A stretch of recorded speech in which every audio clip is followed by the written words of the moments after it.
In this video, we will be looking at the miners' strike of 1984 to 1985, often called the most bitter industrial disputes in British history. First of all, I just want to say that this is a subject that still divides communities today, and it's still in living memory for a lot of people, so I'll try to treat it with respect and responsibly.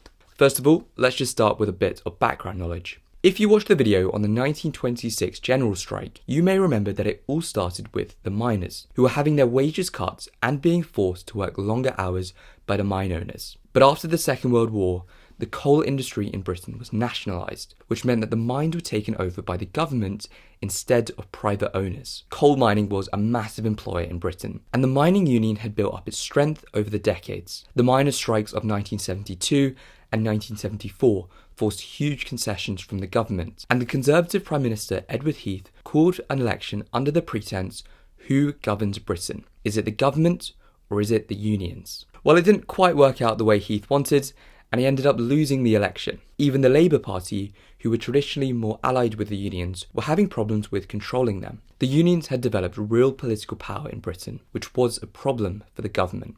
Speaking of divisive topics, let me introduce you to Margaret Thatcher. She was the leader of the Conservative Party and the Prime Minister of Britain from 1979 to 1990. Now, people today still disagree heavily on Thatcher. Here are two very different newspaper headlines made after her death in 2013. Thatcher came to power in 1979 and was determined to curb the power of the unions. Supposedly, she immediately summoned her Deputy Prime Minister after taking office and announced the last Conservative government was destroyed by the miners' strike.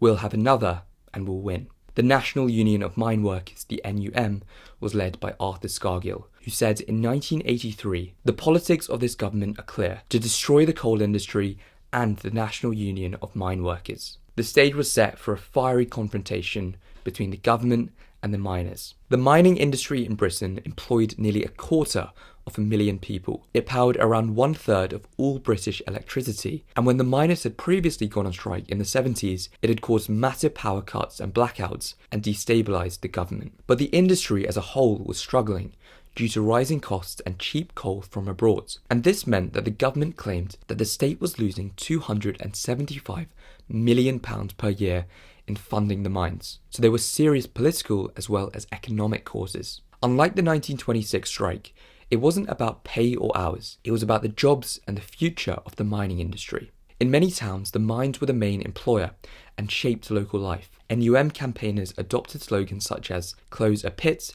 kill a community." It was obviously a very tricky situation. As for the government, it didn't make economic sense to maintain the unprofitable mines, but on the flip side, you have hundreds of thousands of people whose entire lives revolved around the mining communities. It all kicked off in March 1984, when Thatcher's government announced plans to close 20 unprofitable mining pits in the UK. This was estimated to cause around 20,000 job losses. Scargill announced that not a single union pit should be shut, and the NUM announced a national strike, as 3/4 of all the country's miners went on strike against the pit closures. Scargill actually made a crucial error in not calling for a national ballot of NUM members before calling a strike, as some regions of the country, such as Nottinghamshire or Derbyshire, did not support national action, and many miners continued to work. The Thatcher government had carefully prepared for the standoff, and she knew that she needed to avoid the blackouts and power cuts seen in earlier strikes. Before the pit closures,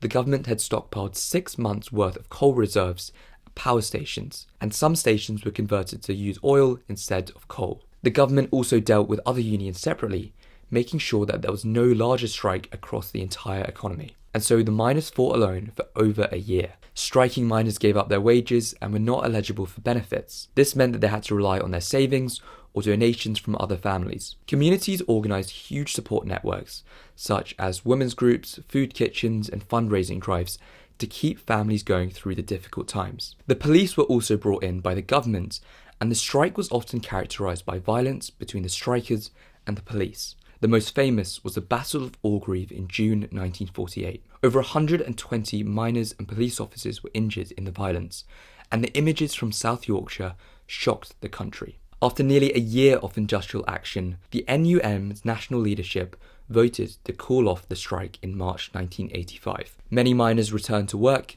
and the government continued with the pit closures. Thatcher and the government had won the standoff. So what then was the significance of the 1984 miners' strike? In the short term, this was a massive victory for the government over the unions. The government's victory marked a strong decline in labour rights in Britain, and Thatcher went ahead with her economic reforms and privatisation. Although unions still exist today, and we still have strikes, they have much less influence in national politics than they did in the 1970s and early 1980s. But in the long term, this marked the beginning of the end for the coal mining industry in Britain. In the next few decades, pit closures accelerated and hundreds of thousands of mining jobs disappeared. The last deep mining pit was closed in 2015, and many former mining communities still suffer the long-term economic consequences, with high rates of unemployment and poverty. However, I do want to mention one last thing, because the events of 1984 to 1985 does make Thatcher look quite cold and pretty ruthless actually.